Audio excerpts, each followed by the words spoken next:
Chapitre 4. Pourquoi les gobelins rouges sont-ils bruns?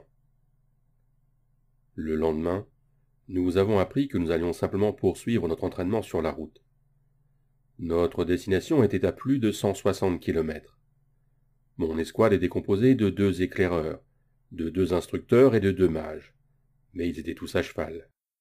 Pendant ce temps, nous passions notre temps en marche rapide, armés de lourds sacs à dos, d'armures de cuir, de lances, d'épées et de boucliers. À notre arrêt, nous mangions ou nous nous entraînions au maniement des armes. Dormir dehors n'était pas non plus une partie de plaisir, car la température baissait pendant la nuit, et nos sacs de couchage étaient faits de laine fine. Nous devions même passer 4 heures de garde la nuit. Les éclaireurs et les instructeurs nous ont formés à ces tâches. Je passais aussi mes heures libres avec les éclaireurs. Helena faisait partie de l'autre escouade, empruntant un itinéraire différent. Je n'ai donc pas pu m'entraîner davantage au bâton. Les éclaireurs m'ont montré les bases du camping et quelques techniques de cueillette. J'ai ainsi pu identifier 6 plantes comme comestibles, nourrissantes et nutritives. 2 étaient des racines à bulbes, que l'on trouvait toute l'année, mais qu'il fallait peler puis faire bouillir. 2 étaient des noix, d'arbres peu communs, très amères et qui rendaient l'urine très âcre. Utiliser ensuite l'urine pour marquer son campement la nuit éloignait la plupart des animaux sauvages. Les 2 dernières étaient la sève comestible d'arbustes. Toutes 2 étaient très sucrées. Il fallait cependant faire attention à ne boire que la sève de la tige creuse, car manger la tige provoquait de fortes crampes et une diarrhée. Nous n'avons vu aucun gibier lors de nos sorties, mais un des éclaireurs m'a montré comment identifier les pistes de gibier et le passage des animaux. Il nous a fallu 5 jours pour atteindre l'une des fermes attaquées.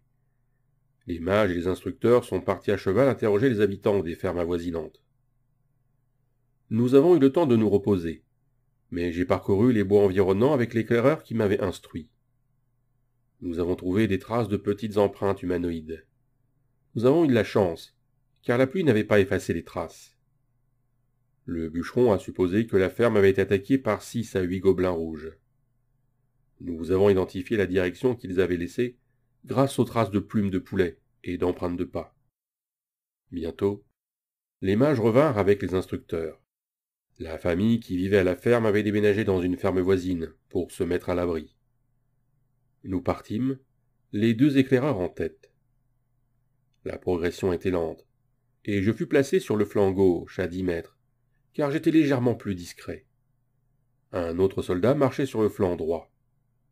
Les 2 éclaireurs et 2 de nos meilleurs soldats étaient dans la pointe de flèche.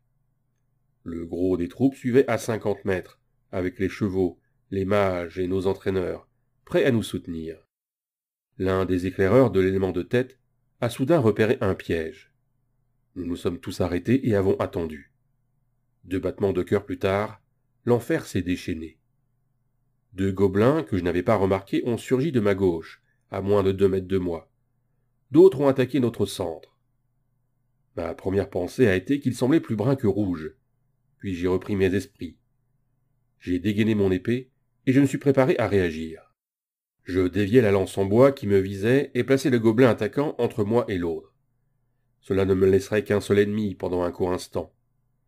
J'essayai de frapper le gobelin le plus proche avec mon bouclier, mais il avait déjà reculé. L'autre gobelin commença à tourner autour de moi, et des bruits de combat retentirent au centre et sur le flanc droit. Je me dis qu'il me faudrait tenir 15 secondes pour que notre force principale se rapproche. Les 2 gobelins que j'affrontais étaient à 120 degrés l'un de l'autre, et attaquèrent d'un bond coordonné. À l'aide de mon bouclier, j'ai dégagé la lance sur ma gauche. L'épée dans ma main droite a presque dévié l'autre lance. Elle a malgré tout entaillé mon armure près des côtes, mais sans atteindre ma chair. Et j'ai réussi à avancer au-delà des lances. Entre les gobelins, j'ai balancé mon épée en un arc court et puissant, fendant la tête du gobelin de droite et lui arrachant un morceau de crâne. Profitant de l'élan du coup, je me retournai rapidement pour affronter l'autre gobelin avec mon bouclier. Je vis la colère et la peur mêlées dans ses yeux presque humains. Il hésita. Alors je m'avançai, déviant la pointe de la lance avec mon bouclier et utilisant mon épée pour tenter de lui trancher les bras. Au final, je lui tranchai carrément une main, nous surprenant tous les deux. Alors que le gobelin se figeait sous le choc, un coup rapide dans le cou lui ôta la vie. Tout cela prit moins de 8 battements de cœur. Je scrutais le flanc gauche à la recherche d'autres menaces.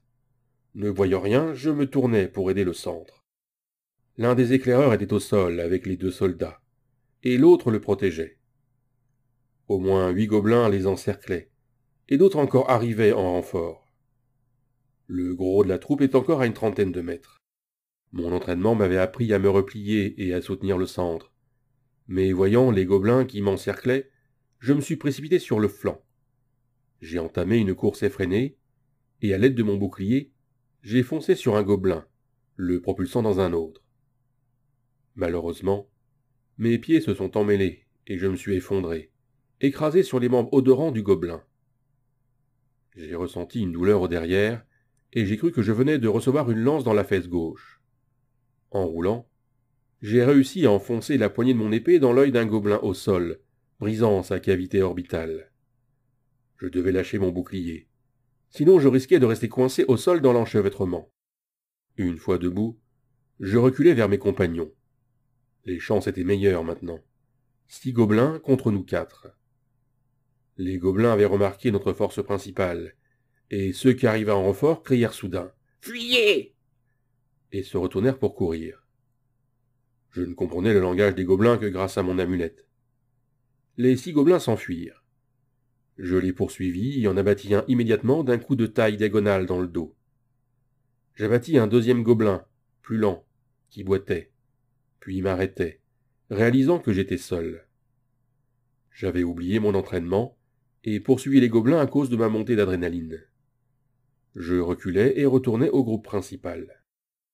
Les mages sont venus soigner l'éclaireur blessé et nos autres blessures plus mineures. J'avais une perforation à la fesse et j'avais beaucoup saigné, trempant mon pantalon de sang. Ma tolérance à la douleur était élevée grâce à l'entraînement, mais recevoir les soins de Damian et boire des liquides pour remplacer ceux perdus était tout de même un soulagement. En regardant les corps des gobelins, je me sentais légèrement malade. J'avais tué un être intelligent. Mais je n'ai pas pu m'attarder longtemps, car les instructeurs nous ont rapidement mis en mouvement. Nous avons rapidement formé une double ligne et avancé. 10 minutes plus tard, nous sommes arrivés au camp des gobelins. Une vingtaine de gobelins rassemblaient ce qu'ils pouvaient. Nous voyant approcher, ils ont pris la fuite. Nous avons chargé sur ordre. J'en ai tué 2 autres dans le chaos, mais il s'agissait clairement de femmes. Les mages ont tiré des éclairs sur quelques gobelins qui s'étaient trop éloignés pour que nous puissions les engager au corps à corps. En tout, peut-être 3 gobelins seulement ont réussi à s'échapper. Puis, l'un des sorciers sortit un grand bouclier runique et tenta d'aspirer l'essence des gobelins. C'était fascinant à observer comme le grand appareil était placé sur le corps, et comment des volutes bleues s'y aggloméraient pour former une sphère. 1 sur 5 donnait une essence mineure. Au total, il collecta 5 essences sur 27 gobelins. J'ai rapidement été chargé d'aider 2 éclaireurs à traquer et à tuer les gobelins échappés. 2 autres soldats nous ont accompagnés. Après 6 heures de poursuite, nous n'avons réussi à capturer qu'un seul gobelin. L'éclaireur nous a fait revenir au clair de lune. La lune sur cette planète était bien plus grande que celle de la Terre, et sa forte lumière bleue donnait une impression de crépuscule permanent. Nous étions partis depuis plus de 10 heures. J'étais épuisé, couvert d'échymoses et de nombreuses marques d'irritation. Cependant, je n'ai pas eu le temps de me reposer, et j'ai été débriefé par mes instructeurs à mon retour. J'ai été réprimandé pour mes attaques imprudentes et indisciplinées lors du premier contact. Après avoir été rappelé à plusieurs reprises à l'ordre, j'ai pu me retirer et m'endormir rapidement, après avoir mangé un reste de ragoût froid. J'ai pu dormir jusqu'en milieu de matinée, principalement parce que l'éclaireur avait demandé à ne pas être réveillé avant, ce qui signifiait que les 3 soldats qui l'accompagnaient recevaient le même traitement. J'ai même mangé 3 portions de petit déjeuner ensuite. Pendant ce temps, j'étais assis à côté d'un mage. Nous avons discuté et il m'a parlé du butin qu'ils avaient récupéré. Le gros butin était composé de 4 essences de dextérité mineure et d'une essence de force mineure. Les gobelins avaient une 60aine de pièces de cuivre et quelques outils en fer.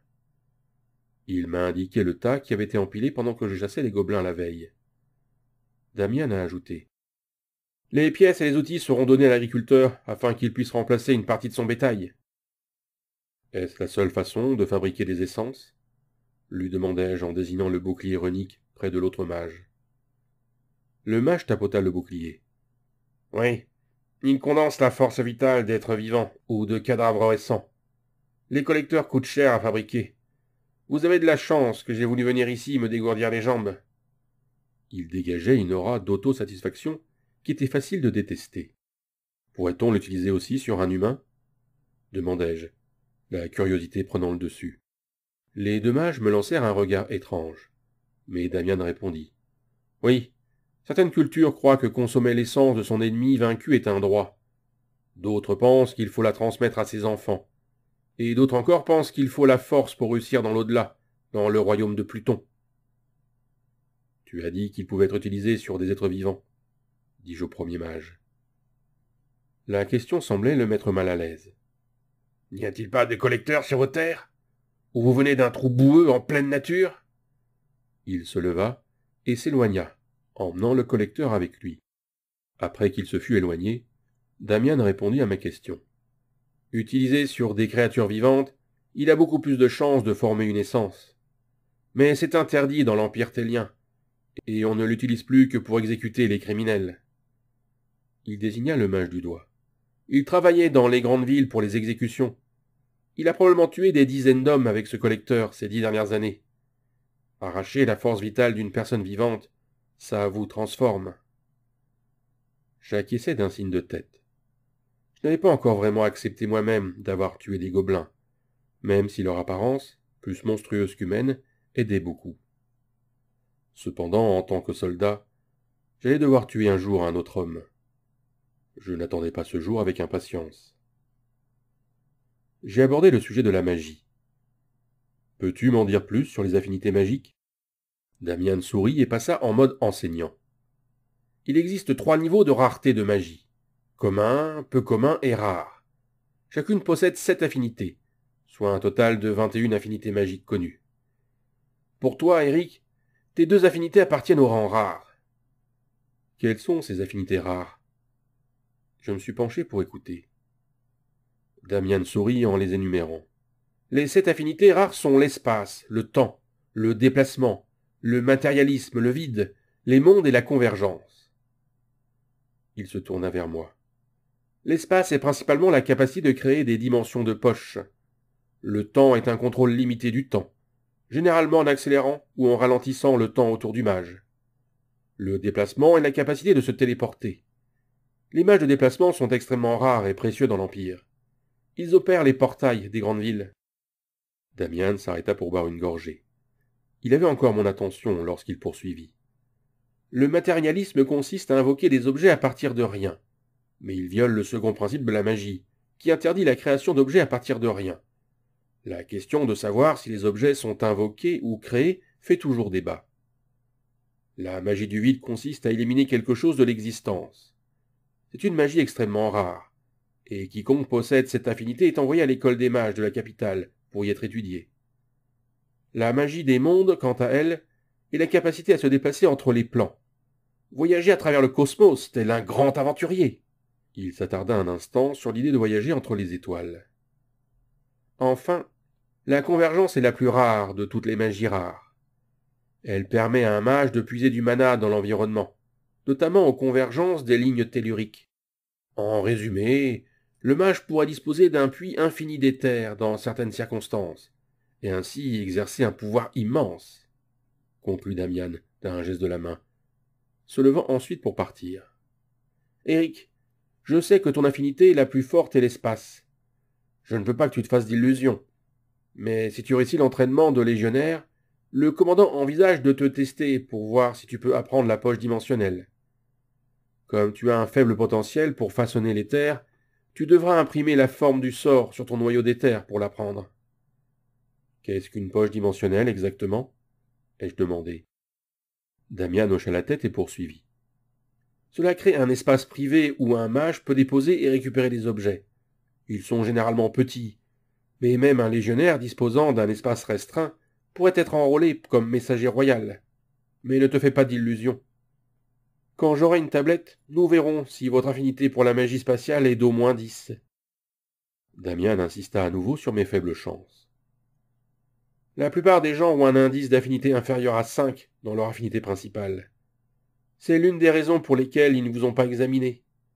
Ils pensaient que vous auriez été évalué dans votre pays d'origine, et que, si vous aviez un potentiel, vous l'auriez déjà exploité. Je n'ai dit à personne que vous n'aviez jamais été testé. J'avais 25 ans, et Damian m'avait dit qu'il était courant pour les habitants de la capitale, ou d'une grande ville de l'Empire tellien, de faire vérifier toutes leurs affinités à l'âge de 15 ans. Damian fut ensuite appelé pour soigner une blessure. Mon amitié avec le mage me procurait de nombreux bénéfices. Qu'il soit disposé à garder mes secrets était un atout majeur, tout comme les soins préférentiels qu'il me prodiguait. Contrairement à la plupart des autres hommes, je ne portais aucune cicatrice des soins reçus pendant mon entraînement. Il nous fallut encore quelques jours avant de plier bagages et de retourner au camp d'entraînement. Nous n'avons pas réussi à localiser d'autres gobelins. Les instructeurs ont dit qu'ils avaient probablement rampé dans un trou pour se reproduire pendant l'hiver, et qu'ils reviendraient probablement l'année suivante.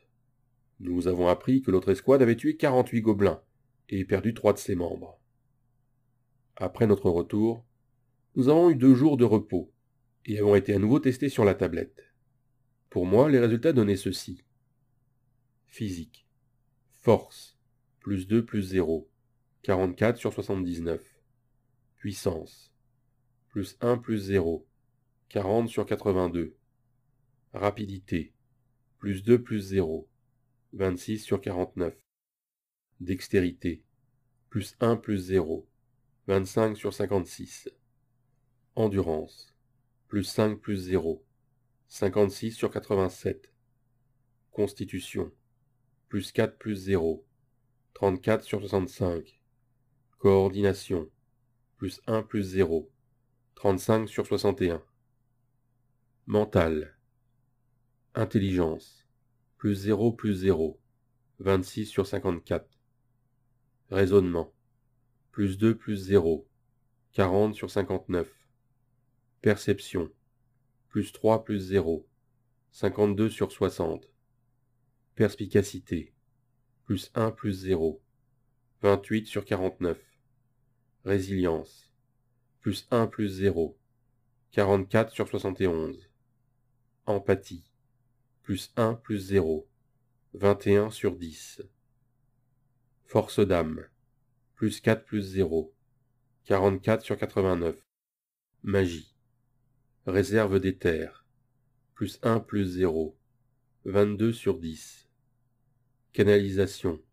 Plus 0 plus 0. 7 sur 55. Façonnage de l'éther. Plus 0 plus 0. 4 sur 8. Tolérance à l'éther. Plus 0 plus 0. 20 sur 50. Résistance à l'éther. Plus 0 plus 0. 3 sur 19. Affinité majeure avec l'éther. Espace. Affinité mineure avec l'éther. Temps. J'avais fait des progrès modestes, mais Damian m'a dit que je m'en sortais bien, et que tant que je ne me faisais pas tuer, j'obtiendrais mon diplôme. Au test d'armes, j'ai terminé 11e au classement d'épée, 18e en épée et bouclier, 22e en dague et 7e au corps à corps. J'ai réalisé que 2 des hommes tués étaient devant moi au classement, et j'ai appris plus tard qu'ils avaient commis une bêtise, comme moi, en se lançant seuls au combat, avec plusieurs ennemis et sans soutien. Nous avons également été testés au maniement de l'épée à 2 mains, une technique qu'aucun de nous ne connaissait. J'ai fini 11e, et j'aimais ce style, car ma rapidité me permettait de changer de main pour défendre et attaquer, et de surprendre mon adversaire. J'ai aussi découvert, grâce à cet entraînement, que j'étais légèrement ambidextre. L'un des entraîneurs m'a dit que j'avais la mentalité pour un style à 2 armes. Malheureusement, il ne l'enseignait ici que pour nous y familiariser face à notre adversaire maniant 2 armes. 3 autres hommes avaient été éliminés après les tests d'aptitude, et 5 autres après les tests d'armes. Il ne nous restait donc que 46 hommes. Le plus étrange, c'est que nous avons commencé à tisser des liens. Le fait de confronter notre unité à un ennemi commun avait brisé les barrières de la compétition. Je ne sais pas si c'était prévu, mais cela m'a rendu la vie à la caserne plus supportable. Notre entraînement fut allégé, car nos instructeurs devaient se rendre au camp militaire. On ne nous a pas expliqué la raison. 42 des 49 instructeurs sont partis pour 2 jours. Seuls 40 sont revenus, et même Damian ignorait pourquoi. Mais il supposait qu'ils prenaient le commandement d'unités pour renforcer un fort. Durant ces journées d'entraînement plus légers, j'ai eu l'opportunité que j'attendais. Damian m'a annoncé avec enthousiasme que le domaine possédait une tablette d'affinité magique. Elles étaient chères, et celle-ci ne resterait ici que 2 jours, car elle retournait à l'école des mages de la capitale. Il a comploté pour la porter au lac, afin que je puisse tester mes compétences en affinité spatiale en privé. Son offre ressemblait presque à un piège, mais j'ai accepté. Damian apporta la tablette et dit « Je l'ai configurée pour afficher le classement de toutes les magies d'affinité rare. La tablette ne peut afficher les magies communes, peu communes ou rares qu'une par une. » Il me montra rapidement comment procéder. « Tu vas voir mes scores ?» demandai-je, tandis qu'il me tendait délicatement la tablette. Il a semblé réfléchir, et peut-être estimer mon anxiété. Puis il a dit « Non, tu peux garder l'information pour toi. » « Alors, pourquoi m'aides-tu » demandai-je, confus. Il semblait mal à l'aise. « Je suis un peu solitaire. Tu es le premier soldat de mon temps ici à avoir vraiment fait l'effort de se lier d'amitié avec moi. Tu es quelqu'un de bien, contrairement à la plupart des hommes et des femmes qui viennent ici pour devenir légionnaires. Eh bien, un point pour moi, car je ne voulais pas mourir. » J'ai regardé la tablette, et elle était plus sophistiquée que la tablette de compétences générales. « Comme pour charger l'amulette, insufflez votre éther dans cette section, » indiqua Damian. J'ai suivi les instructions et consulté mes scores. Cela a pris du temps, car je connaissais à peine la langue écrite. Bien qu'elle soit similaire au latin, il m'a fallu un certain temps pour la traduire mot à mot dans ma tête. Damian a probablement pensé que ma concentration était due à la déception. J'ai levé les yeux et demandé « Que signifient les scores ?» Damian pinça les lèvres comme s'il s'apprêtait à m'annoncer la mauvaise nouvelle. « Les vrais mages ont généralement 3 ou 4 affinités supérieures à 60, généralement de la même rareté. La personne moyenne n'a qu'une seule affinité, avec un score autour de 5. Plus le chiffre d'une affinité est élevé, plus la puissance augmente de manière exponentielle. 10 étant la base, le minimum reconnu pour démontrer sa puissance. Donc toute affinité magique inférieure à 10 est essentiellement inutile ? Demandai-je, en regardant à nouveau la tablette. Damian hocha la tête. Un score de 20 est 2 fois plus fort qu'un score de 10. C'est à partir de là que commence la véritable puissance. Un score de 30 est 4 fois plus fort que 10. 40 est 8 fois plus fort. 50 est 16 fois plus fort. 60 est 32 fois plus fort. Je l'ai interrompu pour terminer. 70 fois plus fort, 80 fois plus fort, 128 fois plus fort. Damian leva la main pour m'arrêter. Exact. Mais peut-être qu'une personne sur 25 000 a une affinité supérieure à 70. Peut-être qu'une sur 100 000 a une affinité à 80. Pour dépasser les 90, c'est quasiment du jamais vu, et c'est 256 fois plus puissant qu'un 10. Peut-être qu'une personne sur 1 million a une affinité à 90 ou plus. Comment effacer mes scores ? Ai-je demandé. Il me l'a montré, ce que j'ai fait, avant de lui rendre la tablette. Pourquoi cette tablette était-elle là ? On a découvert une paysanne dotée de puissantes affinités élémentaires. Elle volait au-dessus de la forêt. Tu imagines ? J'ai entendu dire qu'elle possédait le feu, l'air, l'eau et la terre à 72. Imagine la puissance qu'elle aura un jour ! S'exclama Damian avec enthousiasme. Puis il posa une question solennellement. Et toi ? Ton affinité spatiale est supérieure à 10 ? J'ai hoché la tête et ses yeux se sont illuminés. Excellent ! On peut commencer à apprendre le sort de poche dimensionnelle si tu veux. Je peux te montrer toutes les astuces que j'ai apprises en imprimant des formes magiques. Il était extrêmement enthousiaste à l'idée de pouvoir transmettre son savoir. Après le départ de Damian, je me suis souvenu de mes scores. Il ne m'avait jamais demandé ce qu'ils étaient, mais les chiffres étaient gravés dans ma mémoire. Espace 98. Temps 90. Déplacement, 61. Matérialisme, 9. Monde, 88. Vide, 22. Convergence, 74.